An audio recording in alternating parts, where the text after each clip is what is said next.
বাবা বাবা না আমার জীবনে সবসময় মাথার উপর ছায়ার মতো ছিল।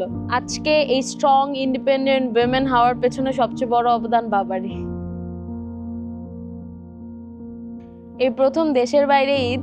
দেশে ঈদ বলতে আমার হাজারটা প্ল্যানিং থাকতো, মার্কেটে গিয়ে কি শপিং করব না করব, আর আব্বুকে নিয়ে গিয়ে সারা দিন ঘোরাঘুরি, নিজের জন্য অনেক কেনাকাটা। কিন্তু আমি কখনোই দেখতাম না আব্বু নিজের জন্য কিছু কিনতো।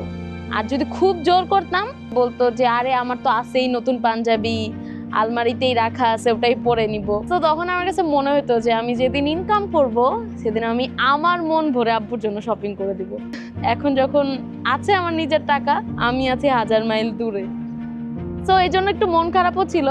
পরে মনে হলো টাকা তো পাঠানোই যায়, আর ট্যাপ সেন্ডে টাকা পাঠানো সহজও, পাঠাই দিলেই চলে যাবে সাথে সাথে। তো আব্বুকে আর আমি কিছু বলি নাই, কারণ যদি বলি তখন বলবে টাকা লাগবে না, তুমি খরচ করো, তুমি কিছু কিনে নাও। তো আমি টাকা না বলেই পাঠাই দিছি। তো পাঠানোর পরে আব্বু আর আমাকে কল টল দেয় নাই। আম্মু কিছুক্ষণ পরে আমাকে কল দিছে, কল দিয়ে বলতেছে যে তুই কি তোর আব্বুকে কোনো টাকা পাঠাইছিস? দেখলাম আম্মুর গলাটা একটু ভারী।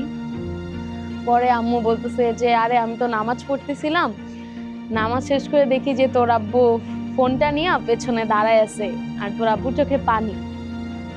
আর আমাকে বলল যে আমাদের ছোট্ট মেয়েটা কত বড় হয়ে গেছে। আমার কাছে মনে হয় এটা আমার কাছে পৃথিবীর সবচেয়ে সুন্দর একটা মুহূর্ত। আর আমার কাছে মনে হচ্ছে যে আমি আব্বুর পাশে দাঁড়ায় আছি, আর আমাদের যে দূরত্বটা আছে এটা ট্যাপ সেন্ট অনেক কমাই দিছে। যত দূরেই থাকি পরিবারের জন্য কিছু করতে পারার নামই আসলে আমার কাছে ঈদ। আর এটাই বোধহয় এবার ঈদের সবচেয়ে বড় উপহার আমার জন্য।